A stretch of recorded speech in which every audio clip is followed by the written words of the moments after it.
குழந்தைகள் இந்த விஷயங்களை புரிந்து கொள்வதற்கு மிகவும் சிறியவர்களாக இருக்கிறார்கள். ஆனால் சப்ளிமினல் செய்திகளும் பாலியல் கற்பனைகளும் அவர்களின் நம்பிக்கைகளை உண்மையில் குழப்பிவிடும். CIA இன் முன்னாள் இயக்குனர் கெவின் ஷேப் எமகால்ட்ராயின் கீழ் இந்த தந்திரத்தை விரிவாக அம்பலப்படுத்தினார். அவர்கள் குழந்தைகள் மீது பரிசோதனை செய்தனர். சைக்கோபிசியாலஜி திட்டத்தில் கூட இது கற்பிக்கப்பட்டது. நீங்கள் 1 முதல் 6 வயது வரையிலான குழந்தை 1 அல்லது 8 குறிப்பாக பாலியல் துஷ்பிரயோகம் அல்லது பாலியல் அதிர்ச்சியுடன் இருந்தால் அவர்களின் ஆளுமையை பிரித்து அவர்கள் அச்சிடப்படுவார்கள்.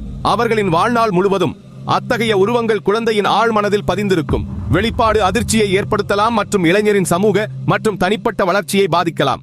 இது குழந்தையின் தார்மீக திசை காட்டியையும் சேதப்படுத்தும். அவர்கள் மற்றொரு நபருக்கு எதிராக பாலியல் ரீதியாக செயல்பட வழிவகுக்கலாம். துன்புறுத்தல் அல்லது பாலியல் வன்முறை போன்ற செயல்களில் ஈடுபடலாம்.